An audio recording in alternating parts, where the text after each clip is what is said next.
시청자 여러분 안녕하십니까? 골드데스크의 권희연입니다. 이번 주부터 좀 더 알기 쉬운 소식을 전달하기 위해 진행 방식에 살짝 변화가 있습니다. 지난 한 주간 금값이 가장 낮았던 최저점의 요일과 금값이 가장 높았던 최고점의 요일에 그날의 이슈를 짚어드리고 향후 금값의 전망에 관한 짧은 이야기 들려드릴까 합니다. 저희와 함께 매주 금을 비롯한 원자재 동향에 대해 알아가는 시간 함께 가져보시죠. 구독과 알림 설정 잊지 마시기 바랍니다. 그럼 시작하겠습니다. 먼저 지난 한 주 최저점 요일이었던 4월 20일 화요일의 이슈입니다. 금값이 미 채권 수익률 상승으로 인해 하락한 소식인데요. 지난 19일 현지 시간 국제 금값은 이틀 연속 상승세에서 하락 반전했습니다. 이자 수익이 없는 금의 약점과 약달러에 대한 대응 속에서 미 국채 수익률이 상승했기 때문에 금은 7주 최고점에서 하락했습니다. 미 국채와 달러 그리고 금값은 대체로 시세가 반비례하는 특성을 가지고 있죠. 관련해서 도움이 될 수 있는 지난 영상도 참고하시기 바랍니다. 시장은 채권 수익률의 점진적이고 가파른 증가와 더불어 미국 금리도 점진적으로 상승할 것으로 예상했습니다. 미 10년물 국채 수익률은 지난 몇 주 동안 최저치를 기록한 후 1.6% 이상으로 상승했는데요. 금값은 올해 들어 현재까지 6% 이상 하락했고 이는 주로 미 국채 수익률의 상승으로 인한 결과입니다. 그러나 6주간 최저치를 기록한 약달러의 영향으로 하락세를 멈추고 반등을 노릴 수 있는 계기를 마련하게 됐습니다. 투자 분석가들에 의하면 실물 시장은 금값이 온스당 1,700달러 이하로 하락할 때마다 이내 다시 가격을 복구시켰습니다. 시장이 금의 든든한 구원자로 나서면서 안전망을 제공했고 이것이 곧 실물 시장의 탄탄한 기초 체력을 보여주는 좋은 예라고 밝히기도 했습니다.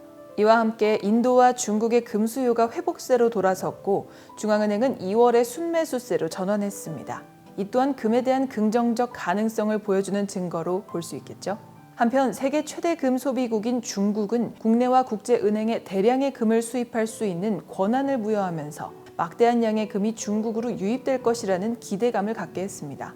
여기까지 지난 한 주간 금값이 제일 낮았던 최저점의 이슈였습니다. 다음은 최고점 요일이었던 4월 22일 목요일의 이슈입니다. 이날은 좀 특별한 귀금속이 금값에도 영향을 미쳤는데요. 바로 팔라듐입니다. 공급 부족으로 인한 팔라듐 최고가 경신 소식이 들려오며 금값도 1% 이상 상승했습니다. 산업계의 전원에 따르면 앞으로 자동차 촉매용과 기타 산업용으로 상당한 양의 팔라듐이 필요하고 사용될 예정인데 시장에서 계속적으로 수요가 제기될수록 공급의 문제가 더욱 크게 대두될 것이라고 부연했습니다. 자동차 촉매제로 쓰이는 팔라듐과 백금에 관한 좀 더 자세한 이야기는 지난 영상을 통해 확인하실 수 있습니다. 다시 돌아와 팔라듐 세계 최대 생산업체인 러시아의 노르니켈사가 지난 2월 24일에 두 곳의 광산 가동을 부분적으로 중단했습니다. 팔라듐은 자동차의 내연기관에서 발생하는 일산화탄소와 미연소 탄화수소를 탄산가스와 물로 변화시키는 촉매제 역할을 하는데 노르니켈의 여파로 인해 가격이 24%나 급등하게 된 것입니다. 기술적으로 높아진 가격에 대한 약간의 조정이 있을 수 있겠지만 팔라듐에 대한 강력한 대기 수요를 고려할 때 쉽게 가격이 떨어질 가능성은 매우 낮다고 보는 것이 주요 시장 분석 업체들의 전망입니다. 한편 정통한 한 시장 분석 업체는 지난 몇 달 동안 미 국채 수익률의 상승으로 금값이 하락 압력을 받아왔으나 지금은 상당 부분 완화된 상태라고 밝혔습니다. 아울러 세계 경제에 대한 현재의 전망은 여전히 엇갈리고 있는 상황인데요.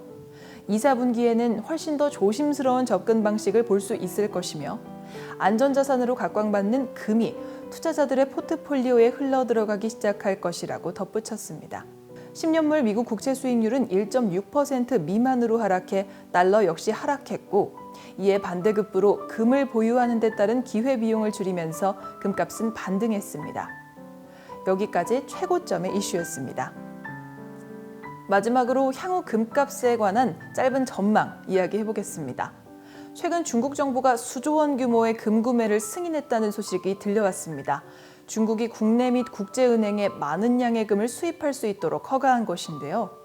현재 가격으로 85억 달러에 달하는 약 150톤의 금이 선적될 것이라는 소식에 중국이 근본이 위안화를 준비하는 것이 아니냐 하는 의견이 나오고 있습니다.